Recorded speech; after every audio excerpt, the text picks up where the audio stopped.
The Power Hour is on the air, live streaming to you on YouTube, Facebook, and Twitch.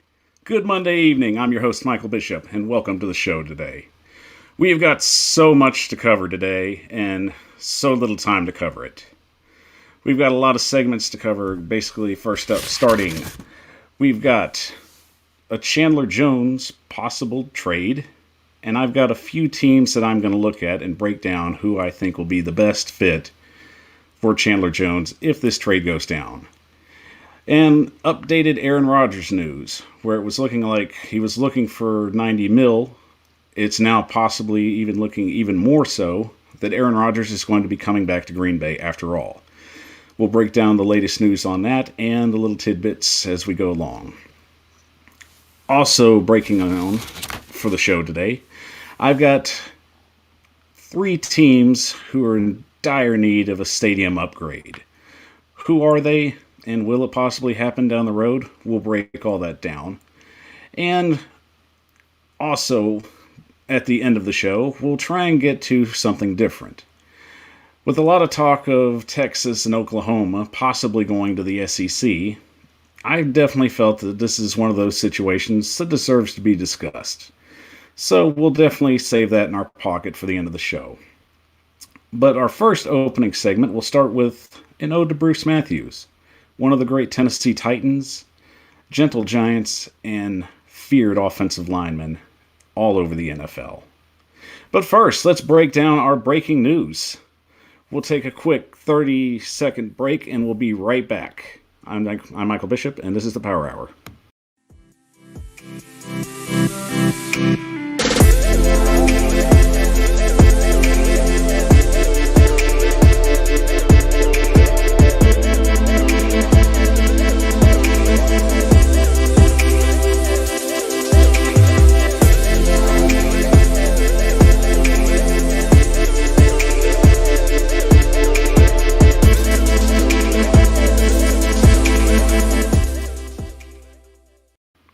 The Power Hour is on the air, live streaming to you on Facebook, YouTube, and Twitch.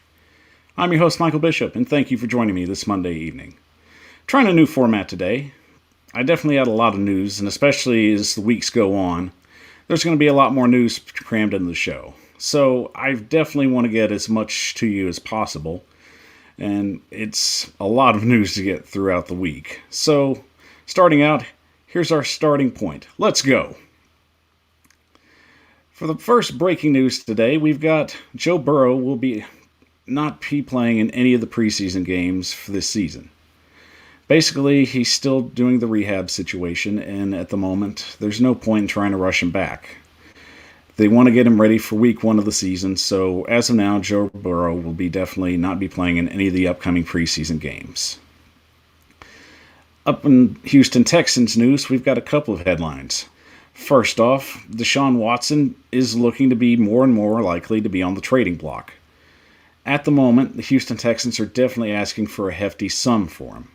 Somewhere around between possibly 5 potential high-round picks.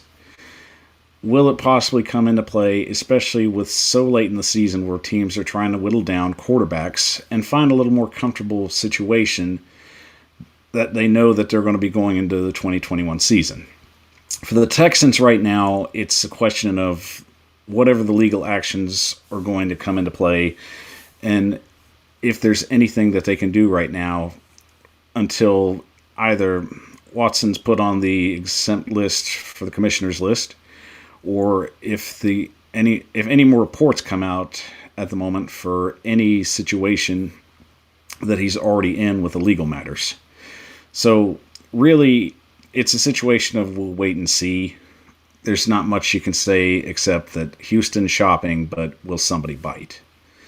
But also on the Houston front, the Texans have traded for Anthony Miller from Chicago, and in order for that to happen, Chicago will end up with their 5th round pick, and Houston will get Anthony Miller, of course, and a 7th round pick. So it adds up to the receiving line, and I think it's another player that will possibly try and help things along. Will it make them better? A little bit, but in the same sense, this is a team that's just got holes all over. So it definitely helps to add another talented player on the core of this depleted Houston Texans team. But in the long run, it's really going to come down to a situation of rebuilding and re-signing through the draft and free agency. So Houston definitely looks like they're going to have their work cut out for them. Also, some more breaking news. Jonathan Allen of the Washington football team has agreed to a 4-year, $72 million contract with $30 million guaranteed. And this was a no-brainer. He was a guy that was going to be coming up soon, and a lot of players in his position, especially on the defensive line, is high value. And Jonathan Allen is definitely building a small reputation for himself. So it was only smart that Washington was able to get out there and lock him down for at least 4 years.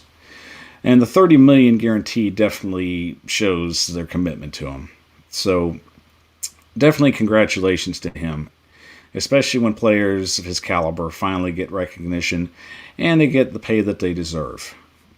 Jonathan Allen has definitely been a playmaker, and he's definitely the kind of guy that you get excited about when he steps out on the field. He's a disruptor, and Washington really knew that this was going to be one of those situations that they had to lock down their key defensive players for the long run. So Allen's down and signed up for the long haul, and eventually Chase Young will be up, but that will be soon. Also in news, the Steelers are looking to lock up TJ Watt, and it's only going to be a matter of time till that becomes official. It's really, really imperative to the Steelers' success that they get TJ Watt signed for a long-term deal, and I think they will. The reports have been very positive for the most part, and going forward, especially if you're the Steelers, you need to cement in place your star players.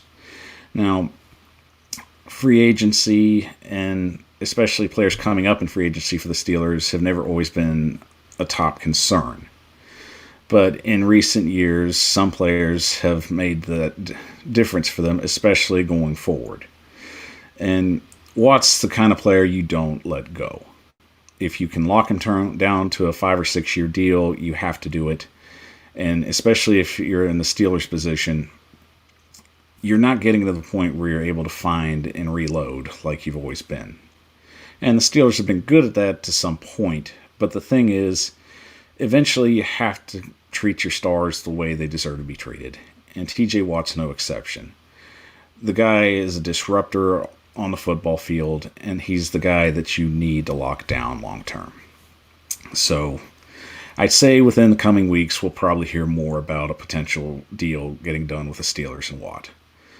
But in the meantime, there's still plenty more going along, especially with players getting deals done. On the Seattle Seahawks side, it looks like Jamal Adams might be getting a deal done to be paid as the highest safety in the league. And it's going to happen eventually soon, maybe sooner than later. It wouldn't surprise me if we don't hear anything by the end of the week. Because from the number standpoint, he's definitely looking like he's going to get paid right up between 60 and 80 mil. And the guaranteed money is probably going to be a little more. I would say probably around the range of about 35 to maybe even 50 guaranteed. So the Seahawks have definitely taken the heed of what Russell Wilson has asked for. And I know that he's also asking for help on the defensive side of the ball, because a quarterback has to have a good defense to have a successful chance to win games. And if your defense has players that definitely have a playmaking edge to them, like Adams does, you definitely got to keep that guy. He's the guy you're trying to sign long term, and he's really just shown himself to be a valuable piece going forward. So it wouldn't surprise me, possibly by the end of the week, we'll possibly see Adams have his deal done. So we'll keep our eye on that. And finally, ending out our top starts, Frank Wright of the Indianapolis Colts has tested positive for COVID. and has gone into the COVID. Well, he's gone into the COVID program, basically just to go through the testing and just basically make sure that it's clear before he can get back out onto the practice field and to team activities. So I think it's about for 2 weeks. We probably won't see much of Wright. And more than likely, it'll probably be just a situation where it's conference calls and done for that. So hopefully he recovers and gets back on the field, and we wish him the best. Well, all right, guys. Definitely want to get to our next topic at hand. And that is an ode to Bruce Matthews. There's very certain types of players that come into the league and just blow people's minds from a standpoint in athletic ability, in leadership, and even in just the sense of hanging around. You'd be surprised at how many players can get past the 10-year mark in the NFL. Not a lot of guys have that opportunity. One of those guys that played for over 19 years was that of Bruce Matthews. And Bruce Matthews, drafted from USC in 1983, one of the famed 1983 draft class players. He was basically a force of a player that just came out on the field and was just amazing. The man basically went out on the field and dominated the defensive line. And not only that, Bruce Matthews could play any offensive lineman position. From 1983 to 2001, he played 99 games as a left guard, 87 as a center, 22 as a right tackle, 17 as a left tackle, 67 as a right guard, and he was the long snapper for the field goal, point after attempt, and the punt teams. So the man flat out knew how to play. And also in that time, he gained 293 starts, which is the third most behind Brett Favre and Tom Brady. You're looking at a 14-year Pro Bowl career, 7 All-Pro first team, an NFL All-90s team, and of course, the illustrious NFL 100 Anniversary All-Team. Inducted in the Hall of Fame in 2007, Matthews once again was in the famed 1983 class, along with many other great players drafted at that time. And it just amazed me at just how strong and physical he played at the time that he did. But even more so, really one of the true football royalty families, with basically coming from the Matthews family tree of football, where you had Clay Matthews, who played in the 50s. Bruce and his brother Clay played together in the league for 19 years apiece. Bruce with Houston and Tennessee, Clay with the Cleveland Browns. And of course, you had Clay Matthews III play with the Green Bay Packers for a time. And right now, I believe Jake Matthews still playing for the Atlanta Falcons. So truly, it's amazing that this is one of the football families that really gets a lot of mentions, especially when you hear the name Matthews. But Bruce was just one of those guys, when he stepped out on the field, he could play with anyone. And he could take down anyone because he had that much power. And you don't see a lot of offensive linemen nowadays that have that versatility where they can play just about everywhere on every position on the field. Bruce was truly a special guy. He played with many great legends that are now in the Hall of Fame themselves, including even Mike Munchak, who apparently is still coaching the Pittsburgh Steelers offensive line. But the greatest thing about Bruce Matthews was how beloved he was, even in the short time that he was in Tennessee.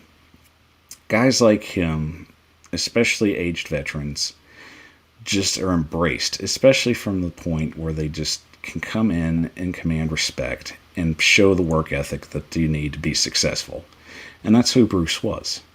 Bruce was a guy that got his nose to the grindstone and handled business. And it really inspired even younger players that were watching him at the time that you can actually have a long career in the NFL.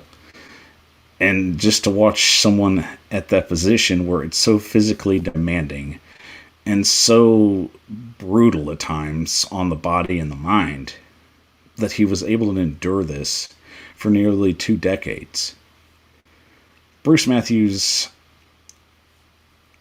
was the kind of player that just showed the world that sometimes, every once in a while, you get to witness something special. That there's a guy that comes out, has a really good college career, and Matthews did have a good college career. In fact, also a Morris Trophy winner, which was the best offensive lineman trophy for all of college football, showing he was the best lineman in all of college football at the time.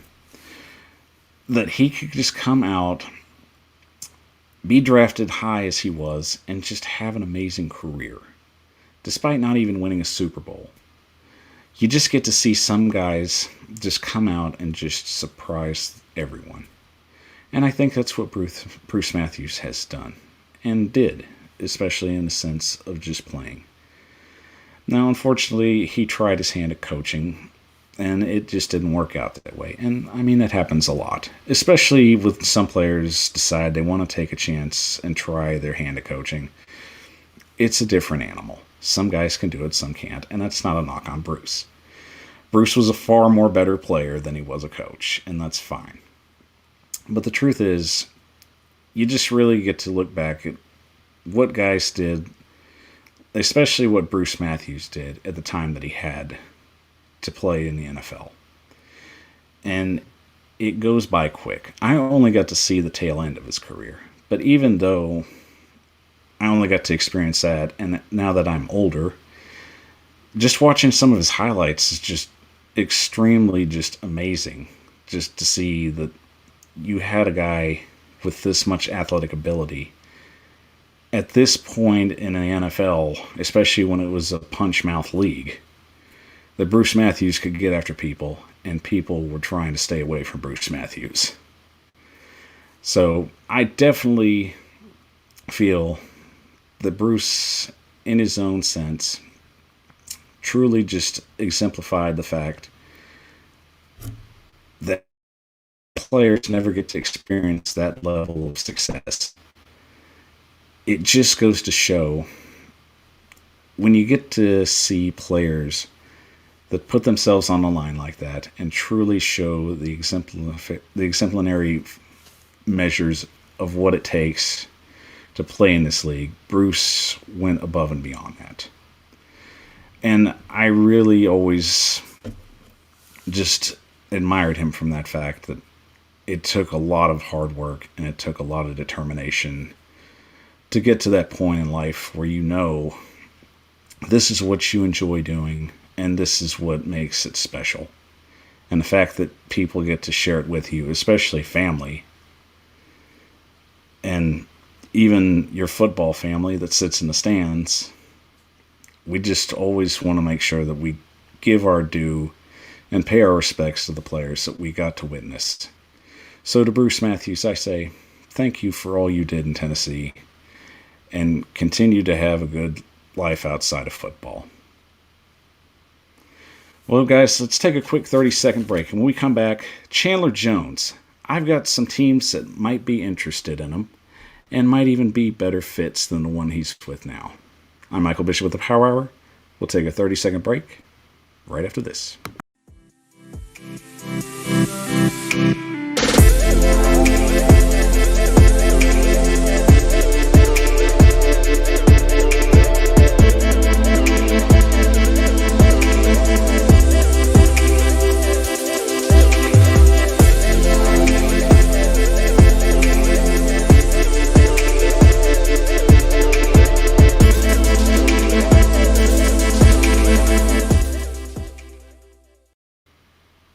The Power Hour is on the air, live streaming to you on YouTube, Facebook, and Twitch.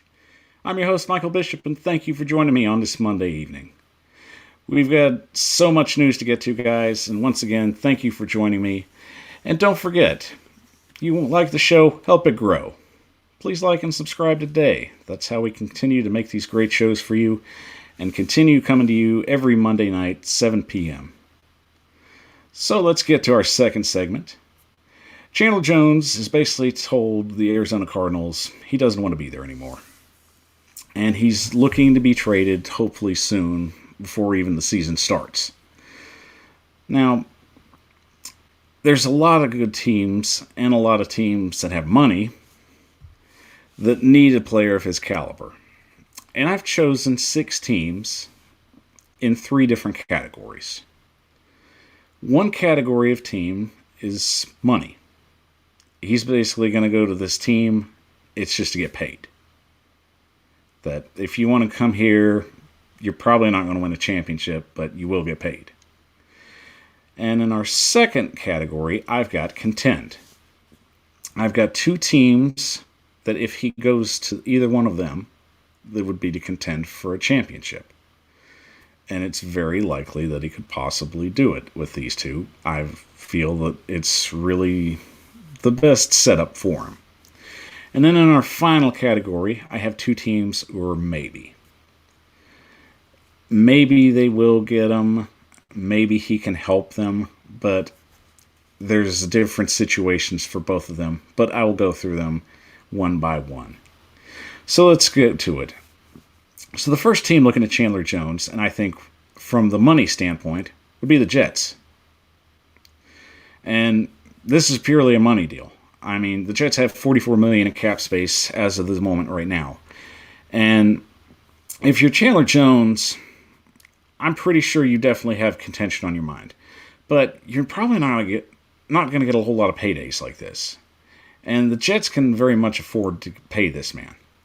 Especially if they're looking to go and start adding pieces right now and build some more through the draft, which the Jets had a pretty decent draft, adding some nice pieces on offense.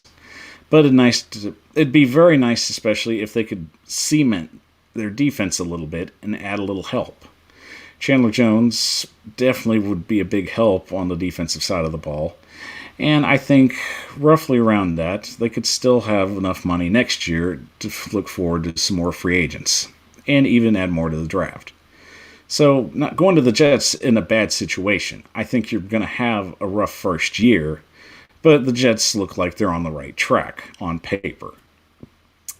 The second money team, and it's kind of funny to mention this, would be the Chargers. Because the Chargers right now could contend. They have the pieces.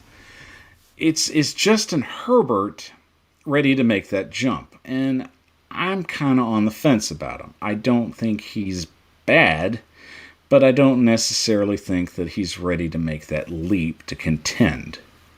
Especially in a division where Kansas City's running everything. And the Raiders are up and down, and Denver is Denver right now. But I do like the idea of adding Jones to the Chargers. You get a sense that you add a guy like him on the defense, and it would really kind of take them up a notch. Especially when you have to play Kansas City. And I have the knack that Jones can really get after Patrick Mahomes. He could cause trouble. And that'd be a really good game to watch, especially both games they would have to play in the division. So you already know that if they wanted to make that leap, I think it would be a good idea for the Chargers to go ahead, especially while they've got $20 million in cap space, to take a chance. They're pretty much middle of the road right now. They're either really high in some people's opinions or they're really low in others. So I don't think it's out of the question to just give it a shot and bring him in. Worst case scenario, it doesn't work out, but in the Chargers case, I think it'd work out good, especially in a sense where it is a money deal. You're still pretty good that it could get you over that hump. So in both cases of the Chargers and Chandler Jones, it works out. He gets paid and is on a team that can contend. But I'm still waiting to see Justin Herbert take the leap. Can he do it this season? So to me right now, that would be a money move. All right, for our contend category, our first team is the Vikings. And I know, the quarterback situation, it's questionable as well. You'd think the Chargers would be more suited in that situation, but hear me out. Dalvin Cook, I think, is going to have a breakout year. I think he's going to break out. I don't think he'll get over 2,000 yards rushing, but he's going to be at least top 3 running back this year. I feel he's just going to break out and just tear the league up. And that's a good thing. Also on the other side, I don't think Kirk Cousins isn't going to have that bad of a time, especially with the young talent at wide receiver he has. So you really get the sense, if they can add some more pieces on defense, the Vikings have a chance to maybe shake a few cages.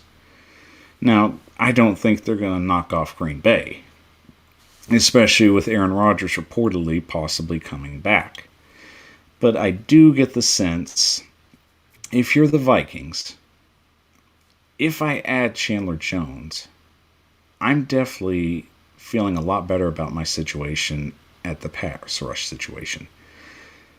You know he can get after Aaron Rodgers. You know he can get after whoever the Bears want to put at quarterback at the moment. And he's going to destroy Detroit. Let's just be honest right now. Detroit's not scaring anybody. Sorry, Detroit, but it is what it is.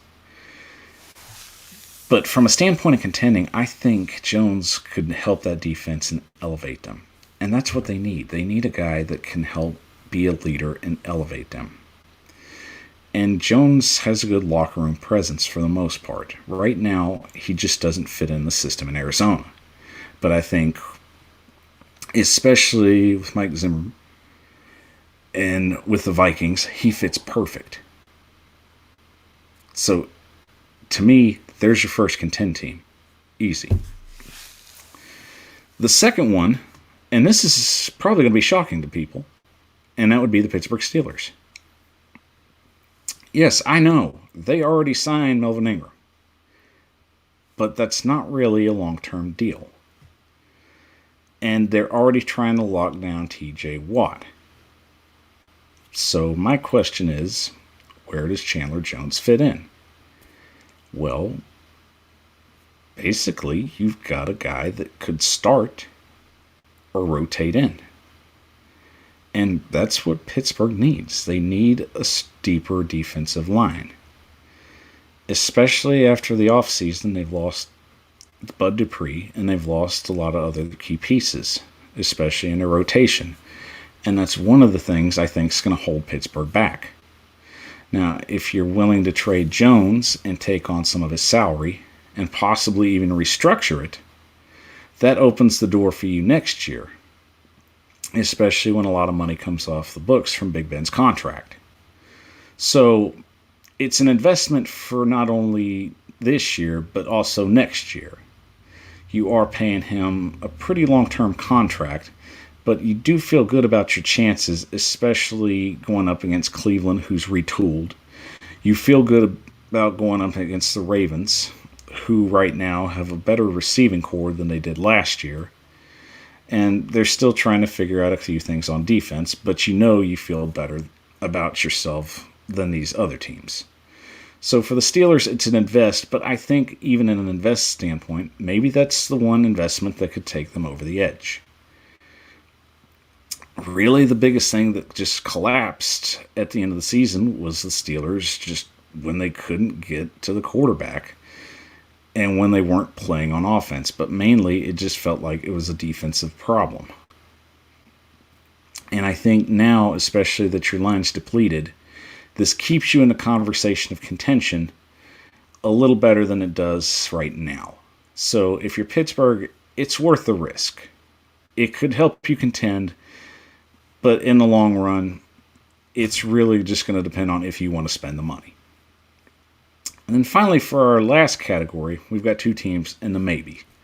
And this is basically, they could if they wanted to. But I'm sure there's a couple things holding them back. And the first one will be the Baltimore Ravens. Now, the Ravens have $9 million in cap space. That's going to be a problem. So they're going to have to try and find a little more money to make this move work. But I guarantee you, if Chandler Jones went to the Ravens, it'd be a big deal for them, and it'd be a big win. They find a replacement for Matt Judon, and they basically cement their defensive line for the year. You feel better about it. It's more competitive. And from that standpoint, you really got to understand this Ravens team just seems like they're slowly losing talent, especially from the free agent standpoint. Now, yes, they've added some pieces on the offense, but I just don't feel that they had a big impact on the defensive side of the ball this year. Even in the draft, it seemed like there was some nice additions, but it just felt like he knew they could have added more, especially on the defensive pass rush. So for Jones, I really feel that he'd be a good fit in Baltimore if they can get the money. And that's going to take a lot of good bookkeeping and a lot of maneuvering and maybe a couple of restructions. But in order to do that, you're going to have the money in hand just to even contemplate that. So really, it's up to the Ravens. And up next, and finally, and this may be the team that could pull it off, but they've got a lot of questions going forward next year, which I think will prevent it, and that's the Indianapolis Colts. They have $16 million in cap space right now. Darius Leonard's up for being re-signed to a massive deal. Quentin Nelson is up for being re-signed to a massive deal. They have to retain these two players, if not one of them. And my biggest thing is, Indy's been doing penny pinching basically all year, just to make sure they get their key guys signed. And Chandler Jones would really help a depleted defensive line. Right now they have Kwity Paye. Justin Houston is really going to be a question mark, and they need more help. They really need more help. And Chandler Jones would fill in that other side of the ball. But the thing is Indy going to be able to work it out, especially with two massive contracts coming up? And that's really where I think is going to hurt them. Chris Ballard's done a good job as the GM there. He's had great drafts. He's made pretty good business decisions in the long run. But what I'm really curious is about, especially when they're in just a very big pickle of a predicament, that they know they need to shore up the other side of the defensive side of the ball. And they only have so much money to work with, especially with these two max contracts that they're possibly going to try and get done before either the season or at the end of the season. And Leonard Nelson is going to take up a lot of money. And everyone knew this, especially going forward. So the biggest question is Indy willing to try and hold off on this and try and make a run and see if they could probably make a maneuver at the end of the year?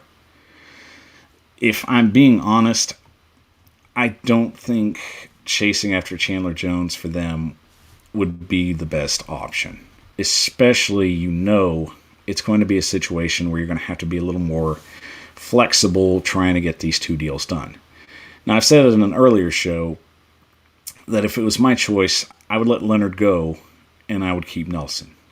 And that was a hard decision. It was a hard decision to make. But I know the fact that Nelson has never allowed a sack. Ever. In his entire NFL career, he has not allowed a sack. That is the kind of guy I want to sign long term. Now, Leonard, he's been a force on the defense. He's quick, he's agile, he's a nightmare. But at the same time, it's like, if I have to choose, I'm going to choose the offensive lineman. Because a guy like Nelson is one of those players that comes around once in a generation, and he can shore up your offensive line for decades if he stays healthy. And that's what I see. So, in the stand of just trying to save money, Indy's a maybe, but a very, very possible no. And in the long run, it's probably the best situation for them. You know, Indy would want to try and shore that up, but it just probably wouldn't work. But if I had to choose what team I think he would fit the best, it would probably be the Vikings. I really feel that he would fit well in that system. Mike Zimmer does a damn good job at making defensive schemes. And along the lines, he could be on a team that could very well contend. As much as there's a lot of question marks with Kirk Cousins, and there is, you still feel confident enough if they've got help on the defensive side of the ball that the Vikings have got a pretty good shot at trying to get out to the postseason. And that's what Jones is looking for. He's looking to get paid, and he's looking to contend. And I think you've got a pretty good team there, especially with some pieces on there that'll really help move the ball forward. So, in the end, I think Chandler Jones would be a great fit with the Vikings. But in the long run, it's just, we'll have to wait and see how it goes. Even if he gets traded, which is another scenario for another day. Oh. Well, guys, that's the end of that segment. Let's take a quick 30-second break. And when we come back, a lot of Aaron Rodgers news to unpack. But we'll break it down as we get back. This is the Power Hour. I'm your host, Michael Bishop. Back in 30.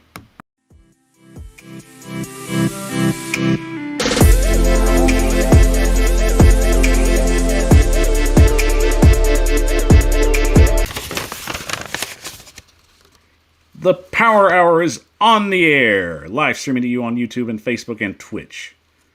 I'm your host, Michael Bishop, and thank you for joining me today on this Monday evening. We've had a lot of great segments to go through today, and getting on to our next one, a lot of Aaron Rodgers news to break down. So let's get to it real quick. So going forward, everybody's been trying to ask, Aaron Rodgers, will he or won't he? It's been a whole situation of drama and just so much captivation just for people just trying to find any kind of scenario where Aaron Rodgers would stay in Green Bay. But early on, it didn't look positive. You really had the sense that this was going to end messy. That when it comes to players and the upper management, it just seems like upper management most of the time wins, especially in the point of trying to just see if they could get the player to understand from a perspective that they're trying to do what's best for the team. But especially a player that's been around like Aaron Rodgers, and in situations where he's seen this happen before, especially with Brett Favre, it's a little unsettling. So it makes sense for the way that Aaron Rodgers has been acting for the most part. While some people have been a little dismissive about it, I still feel at the same perspective, it's a two-way street. Not everybody was right, but not everybody was wrong. I think the Packers did some things they should have done better. I think there's things Aaron Rodgers said he could have done better. And it really just boils down to the situation of who was going to blink first. And it really was coming to a head, especially when training camp was getting ready to start the last few days. But over the weekend, there looked like there's some progress. And as it has come up to my attention, that Aaron Rodgers definitely looks to be locked in for this season. And it was reported by Adam Schefter that basically for this year, this would be a contract with added money concessions. And for this year, basically, Aaron Rodgers would be locked in for the 2022, well, basically for this year, for 2021.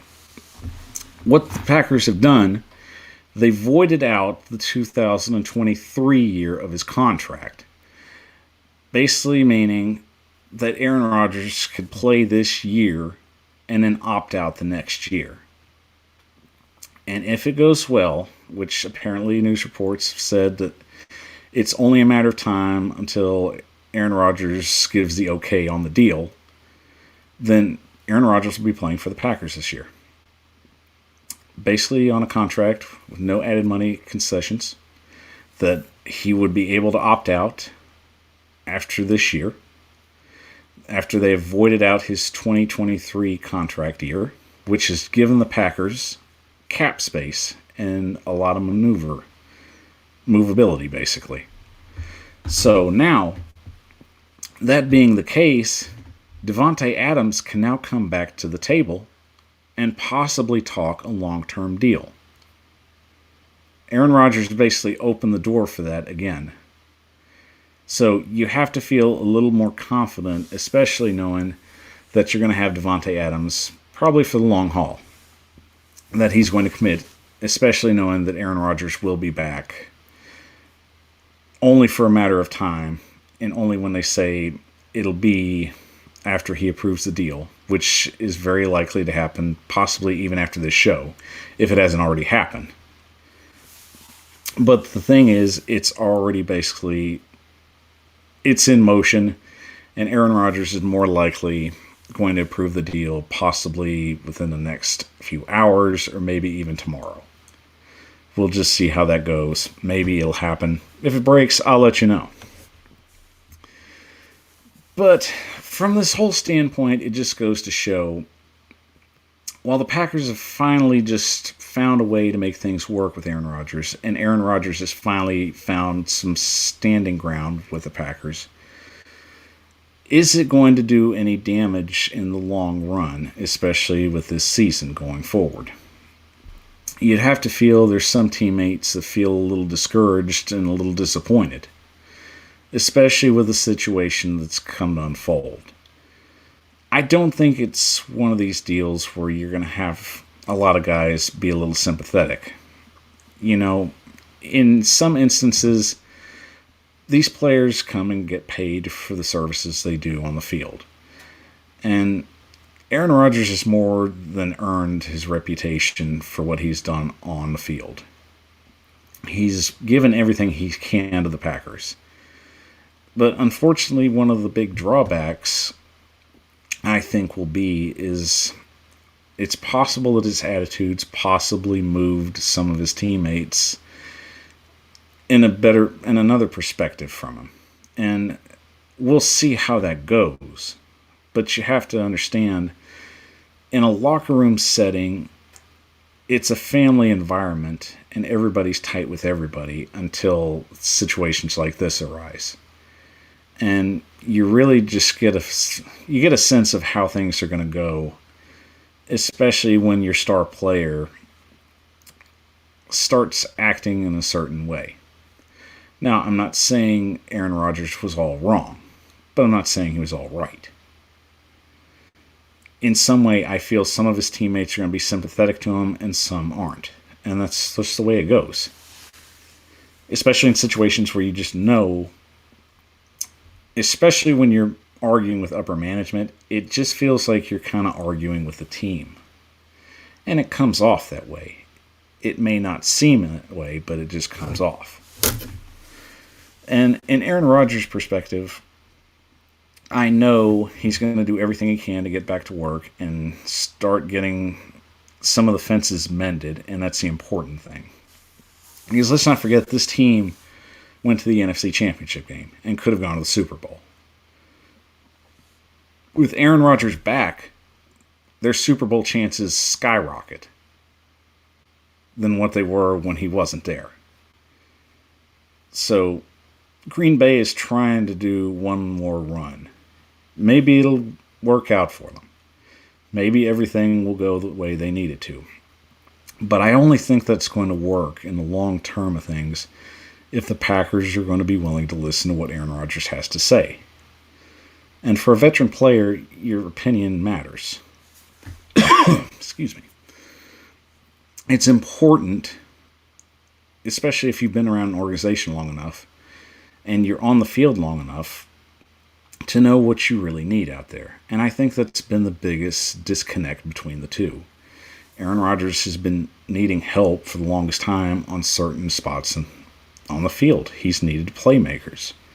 Yes, Davante Adams come around, but they could still use more guys on the field that Aaron can throw to. for a guy that's a gunslinging quarterback, he's had a lack of wide receivers for quite a long time.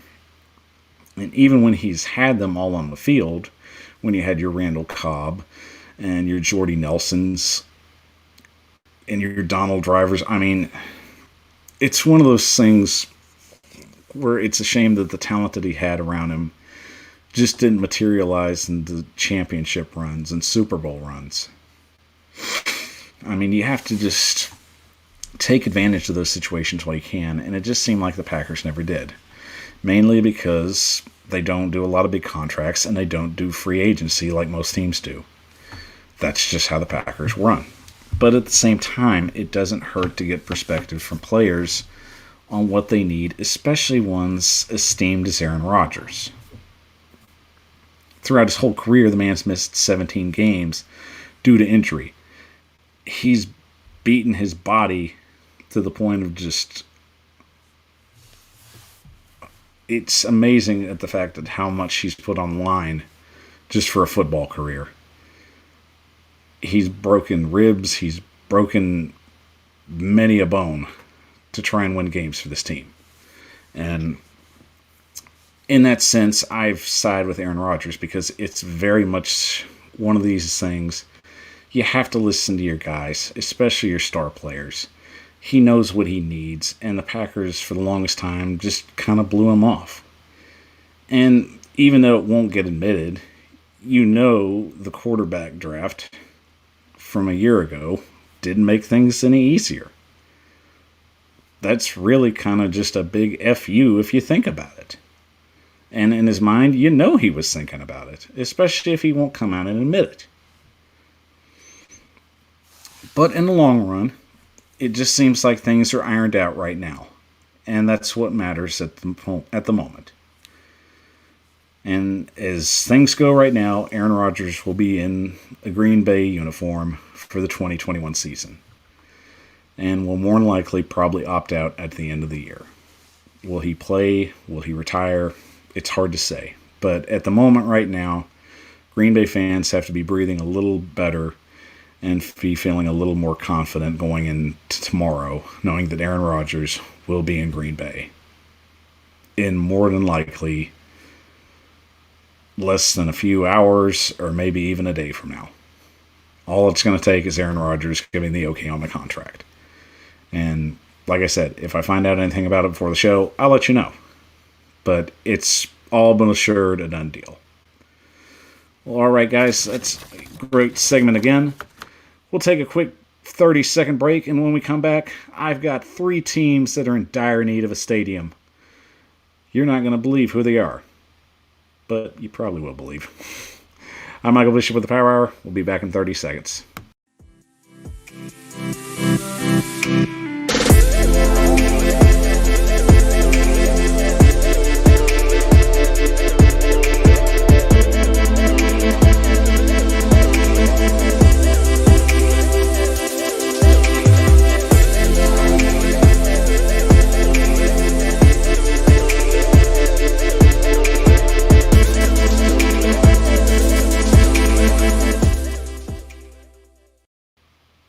The Power Hour is on the air, live streaming to you on YouTube, Facebook, and Twitch. I'm your host, Michael Bishop, and thank you for joining me this Monday evening. We broke down a lot of conversations today and had a lot of topics to go through. And coming up next, we'll be talking about 3 teams that are in dire need of a new stadium. But first, I wanted to get a quick news break in. Via Bleacher Report, it has been reported that Jamal Adams right now and the Seahawks are nowhere near close a contract deal.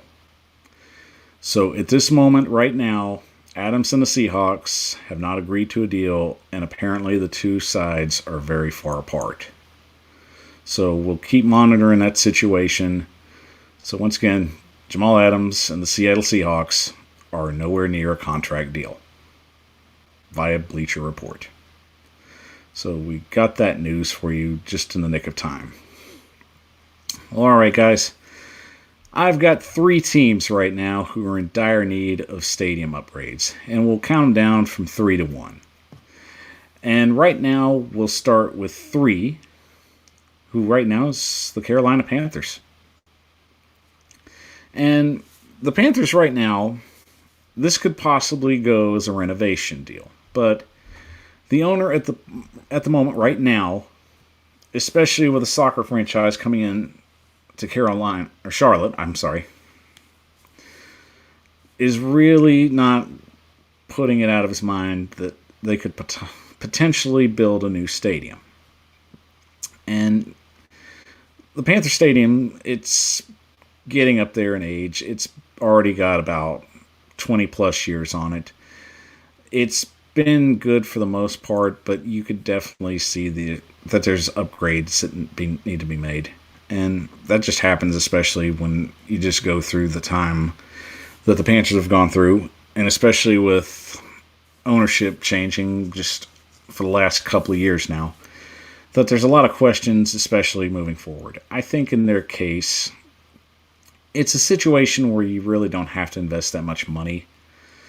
And in a long standpoint, I really feel the Panthers, they're going to get better. And eventually the team's going to garner a little more money. So we'll just see how Sam Darnold works out. But in the long term of getting a stadium, I think renovation would be the best option for them right now. I think it's still a workable facility. They just need to make some major upgrades. It's not like it's too dilapidated, and it's not like it's too out of date. There's plenty of teams that have gone through renovations, and it works out pretty well. So, for the location it's in, even too, I still think you could renovate the stadium, and it would be in good shape. So, Carolina, possibly a stadium upgrade would be the best way to go for them. Number 2 would be the Washington football team. And this has been the biggest thing right now. This is why the name change has gone on. This is why sponsors have dropped out. And this is what's been the biggest holdup as well. Dan Snyder wants a new stadium. He wants to outdo all the other owners that are like going around and building brand new state-of-the-art stadiums around him. At the time when FedEx Field was open, it was state-of-the-art back then. But here we are now, it's not anymore. And at this very moment, it took just that push to get things rolling, especially with sponsorship trying to drop out. And it moved the needle. And it's probably going to open a lot more doors for Washington as well whenever the rebrand comes up. The official lease date comes up on FedEx Field in 2027. Now, the two options that Washington is looking at right now, they could potentially go back to North Virginia, closer to the D.C. area. There's very, very good chance of that. Or they could possibly stay in Landover, Maryland, and find a new site. Or just build the stadium right next to the other one. There's nothing inevitable right now. But it's very much a known fact that Washington's going to go and get a new stadium. And I'd say by the time their lease is up, more than likely you're probably going to hear a lot more communication about land breaking in potentially getting the first steel beams up somewhere in the 2029 or 2030 season. So I would very much say by the time 2030 or 2031 rolls around, the Washington football team will be in a new stadium, quite possibly across from the older one. Especially from a tax standpoint, I think that they'll do that. Safe bet. And the number one team that's in a major, dire situation of a stadium upgrade, and, well, really a new stadium, is the Buffalo Bills. And for a team with such a loyal fan base, and a crazy fan base at that, who's just head over heels in love with their Buffalo Bills, it's just time to find a situation to get Buffalo the stadium that they deserve. Especially now that they're getting more marketable and they're getting a lot more eyes on them. You definitely get the sense the Josh Allen years are probably going to be very competitive and maybe even good for Buffalo. Buffalo may even win a Super Bowl. Josh Allen, I think, is a good quarterback. And it just seems crazy that they're playing in a dilapidated stadium at this point. But a lot of other factors come up. There's still talks of like relocation with Buffalo and Toronto. Those conversations haven't died or gone away. So at this point, you're really kind of concerned, especially if you're a Buffalo fan. Well, if you're going to be talking new stadium, is the stadium going to be here or in Toronto? So there's definitely some concern there. But I really feel that eventually it's going to work out and Buffalo will end up trying to get a stadium built in the city of Buffalo. For the sporting group that owns the Bills right now, there's a very viable chance that they'll try and get a stadium in the city of Buffalo soon, if they can find the right land and the right price. And I'm sure there's going to be some holds to fill and red tape to try and just go through. But eventually, in the long term, especially with the team that's built right now, I feel if they can capitalize on that success, then Buffalo is going to push as hard as it can to keep the Bills in the state of New York. And that's the best viable option for Buffalo. So if they can get that taken care of as quickly as possible, it's time to move the Buffalo Bills into a more state-of-the-art stadium, more fitting of their status of now. Well, all right, guys, let's take a quick 30-second break. And when I come back, we'll do a little something different. Texas and Oklahoma to the SEC. It's worth a chat. I'm Michael Bishop of the Power Hour. We'll be back in 30.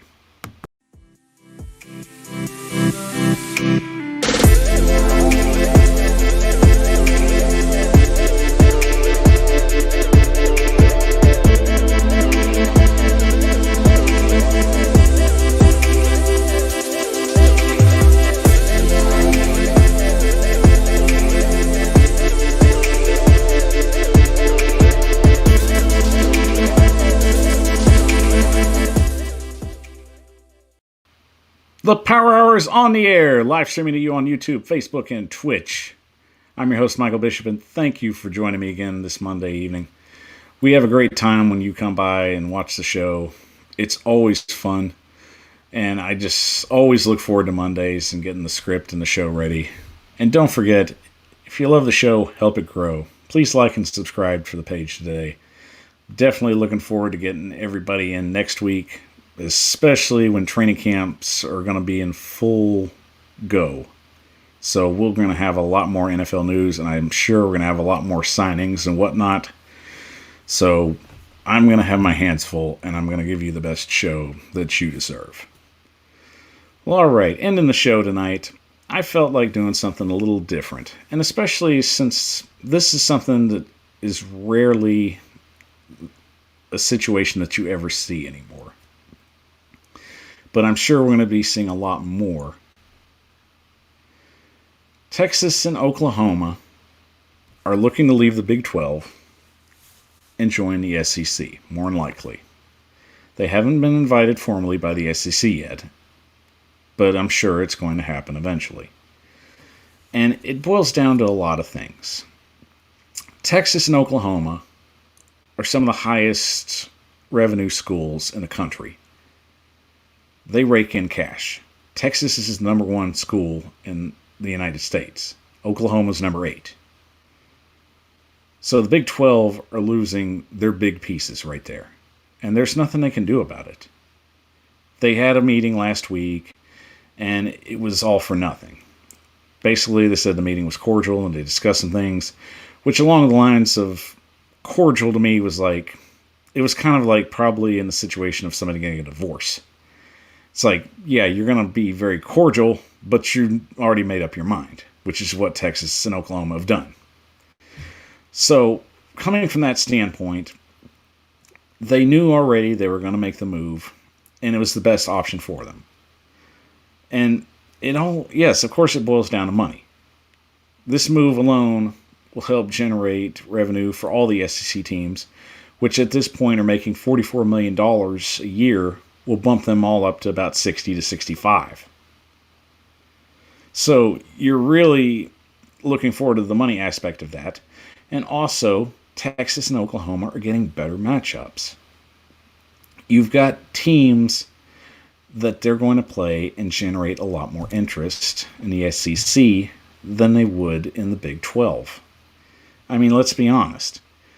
You get a Texas and a Florida, or an Oklahoma or a Tennessee, or a Texas and an Ole Miss, or an Oklahoma and a Georgia. Those are good matchups. Those are matchups that people will watch and have high interest. And that's not a knock on any of the other Big 12 teams. But I'm sorry, nobody's running to break down doors to go watch Texas play Kansas, or Oklahoma play the Texas Tech. They just don't have that draw anymore. And it's going to eventually boil down to this. I think eventually Texas and Oklahoma have already come out and said that they want to try and honor their contracts to where they will basically be around till the end of the 2025 season, and then they'll end up going to the SEC. But there's always loopholes with that. And in a situation like that, really all it would take was just one team disbanding away from the Big 12, and then they would leave and wouldn't have to pay any kind of fees. Which, if Oklahoma and Texas did leave, they'd have to pay up from, I think, $76 million just to leave the Big 12 as punishment for violating their contract. So, if you're really thinking that they're going to wait till 2025 in order to make this happen, I guarantee you Texas and Oklahoma are going to do whatever they can to break this contract early and quickly. Because whenever the SEC contract comes into play for ABC and ESPN, that's where the real money's going to be. And that's where they want to be. So, we'll see what happens. But it's only a matter of time till they make the move official and the SEC has a vote and gives an invitation out to the two. And you'll probably hear people say, well, you may see a couple teams try and leave early, or you may see a couple conferences like the Big 10 and the Big 12 try and make a push for them. The SEC is going to get Texas and Oklahoma. It's a no-brainer. It's going to happen. It's only a matter of time. But in the long run, things change, sometimes for the better. And in this case of elevating the SEC status to super conference, that's more likely where college football's heading. They want to get to a point where they're basically building conferences of the best teams. And it may be a 4-team conference at some point. We'll see how that goes down the road. But either way, college football is more and more trying to become the NFL. They want the best teams on a conference of where they can build a brand and a reputation. And right now, the SEC has made themselves clearly above and beyond the cream of the crop. And we'll just see how that goes going forward. Well, guys, thank you so much for joining me tonight. I always enjoy when we get to do these shows. I'm looking forward to seeing you again next Monday at 7. Thank you so much for joining me. I'm Michael Bishop with the Power Hour.